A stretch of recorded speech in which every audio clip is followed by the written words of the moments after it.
నాసిక్లో ఒక private IT కంపెనీలో మహిళా ఉద్యోగులపై లైంగిక వేధింపులకు పాల్పడిన ఆరోపణలపై 6 పురుషులు ఒక మహిళ ఉద్యోగులను పోలీసులు అరెస్ట్ చేశారు.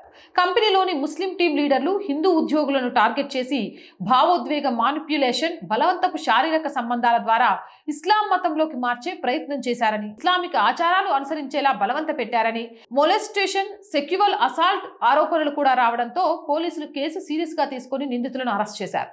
బాధితుల్లో ఒక మగ ఉద్యోగి కూడా తన హిందూ ఆచారాల కోసం అవమానించబడ్డాడని, బలవంతంగా బీఫ్ తినిపించే ప్రయత్నం జరిగిందని ఫిర్యాదు చేశారు.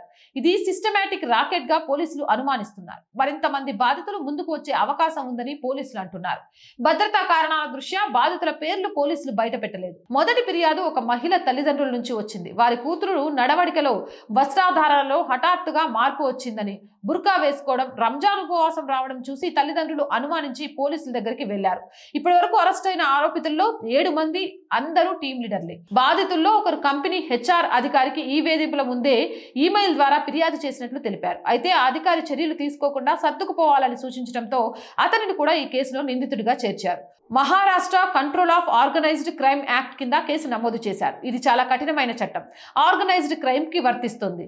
స్పెషల్ ఇన్వెస్టిగేషన్ టీం ఏర్పాటు చేశారు. కేసు మరింత విస్తృత నెట్వర్క్ ఉండవచ్చునని దర్యాప్తు చేస్తున్నారు. నాసిక్ సిటీ పోలీస్ కమిషనర్ పర్యవేక్షణలో ఇంటెలిజెన్స్ ఆధారిత ఆపరేషన్ ద్వారా ఈ రాకెట్ బయటపడింది. మిగిలిన బాధితులు ఎవరైనా ఇంకా ఉంటే ముందుకు వచ్చి ఫిర్యాదులు చేయమని నాసిక్ పోలీసులు వాట్సాప్ నెంబర్ ఇచ్చారు.